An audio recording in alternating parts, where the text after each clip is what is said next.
to Emma's Craftshop. Why do good things seem to end so quickly? Yesterday, summer knocked on our windows, and today autumn is trying to come through our doors. Time is flying by.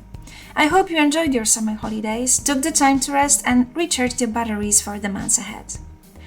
I wasn't very active on YouTube this month, but I want to assure you that I wasn't idle. I have prepared 2 Christmas tutorials and started working on a new paper collection.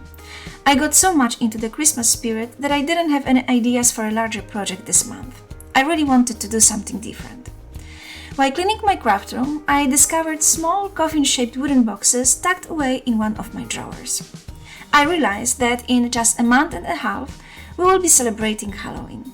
And I thought to myself that these boxes could be perfect for a Halloween project.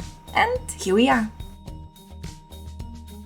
I present 2 small coffin-shaped boxes that contain tiny photo albums. While I refer to them as photo albums, they can also serve as mini journals or just small notebooks, all decorated with Halloween-themed elements for a touch of fun. My paper collection Nomish Night that I used to decorate this box has such a cute design that it creates a perfect opportunity to spend a lovely time with your children or grandchildren. As the evenings grow longer and colder, I understand as a mother how challenging it can be to keep our children entertained. What do you think about Halloween? This holiday often evokes strong emotions. I don't believe in ghosts, and I don't believe in zombies, and I don't believe in scary pumpkins. These are just creations made by humans. Resources say that the tradition dates back to the ancient Celtic festival of Samhain. I'm sorry, I'm not sure if my pronunciation is the correct one, so forgive me please, 2000 years ago. Modern Halloween traditions, such as costumes and trick-or-treating, were brought to America by Irish and Scottish immigrants in the 19th century. Then, through American influence, these Halloween traditions spread to many other countries by the late 20th century. I'm not trying to convince you to celebrate this holiday. It's either something you enjoy or you don't. I find it fun. I'm wondering, what are your thoughts? Let me know in the comments. Coming back to our projects. The boxes measure 15 and 3 cm in length, 7.5 cm in width at their widest points, and 4.5 cm in height. As I mentioned before, the first presented box was decorated with my paper collection titled Nomish Night, while the second featured my other collection, Spectral Touch. I also used extras from the collections to create different compositions. These paper collections are available on my Etsy online store, but will only be available in digital format from now on.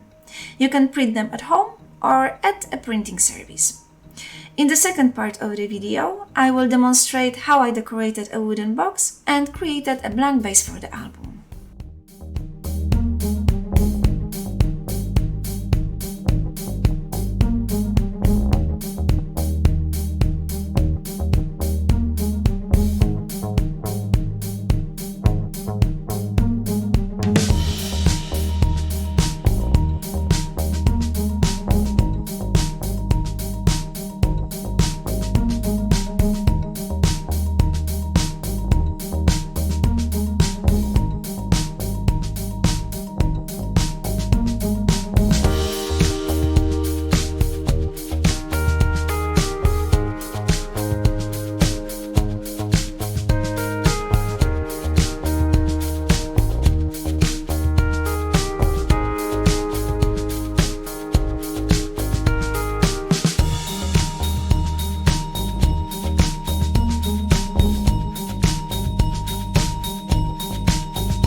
dealing with square or rectangular boxes, creating an album poses no issues, as the album size is typically from half to 1 centimeter smaller than the box. However, some boxes have more complex shapes, such as triangles, hexagons, or like this one, coffins. To measure these shapes accurately, one could use a ruler and calculations. However, there is an easier method using translucent tracing paper, which you can see on the screen now.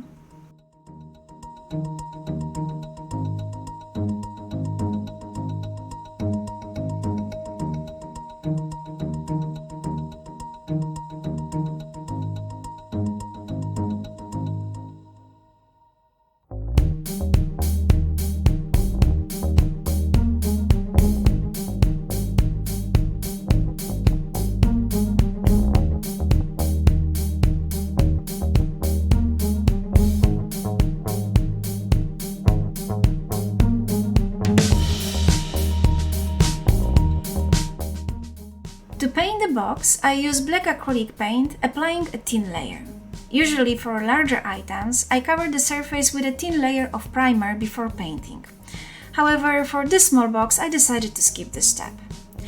I begin by painting the inside of the box, using a hairdryer to quickly dry the paint and keep my hands clean. After that, I paint the outside of the box and allow it to dry completely. Usually producers specify the drying times for each type of paint.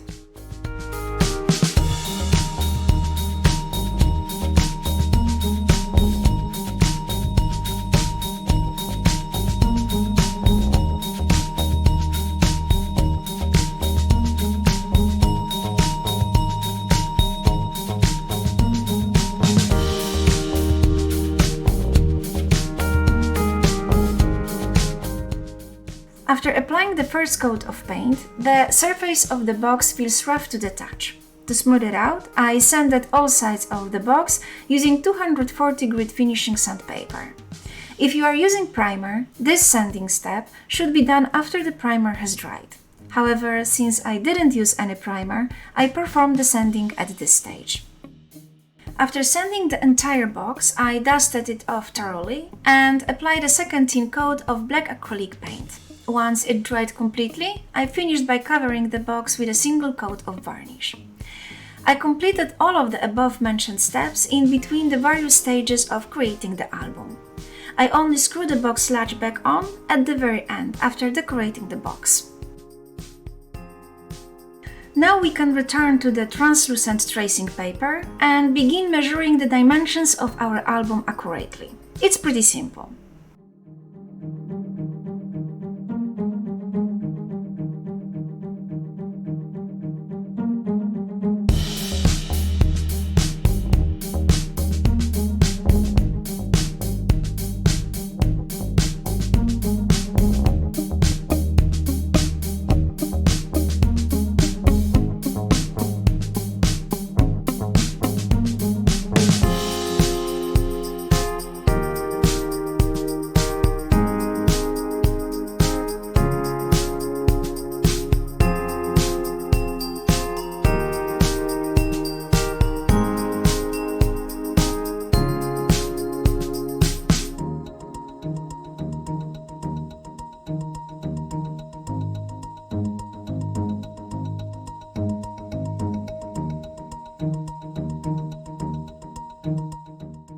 What you see now represents the exact dimensions of the interior of the box. However, the album needs to fit comfortably inside, which means we need to create some extra space. To do this, we will cut off a small piece of paper from each edge. It's better to repeat this step a couple of times and trim gradually than to cut too much at once, as we won't be able to reattach any paper that we cut off. The amount of space you choose to leave between the album and the box is entirely up to you, but you probably don't want a very tight fit.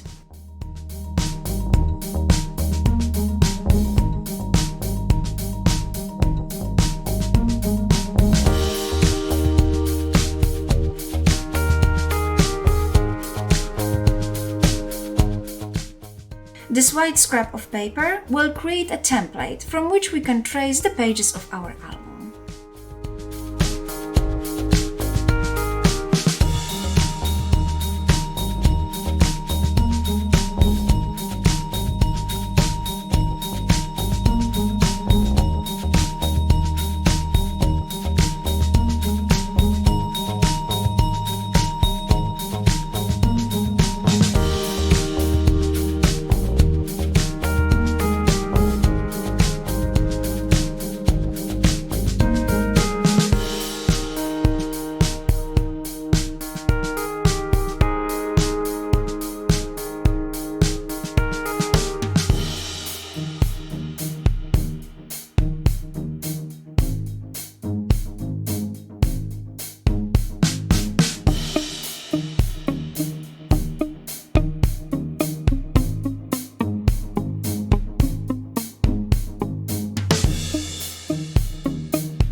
The size of the spine should be adapted to the size of the pages. Since this album is small, the spine is also small.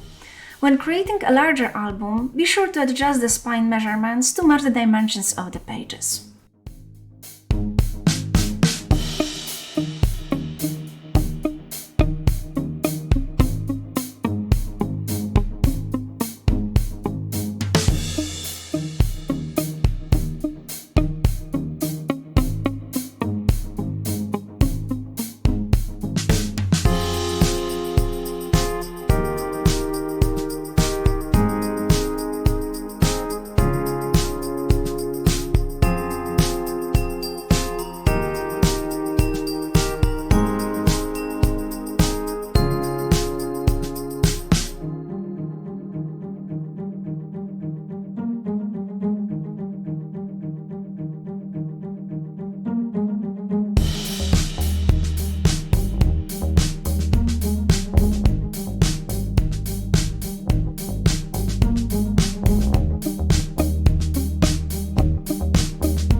Thank you for your time today. I would love to hear your thoughts on this project. If you enjoyed it, that would make me really happy.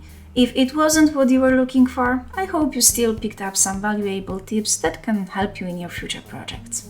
See you soon!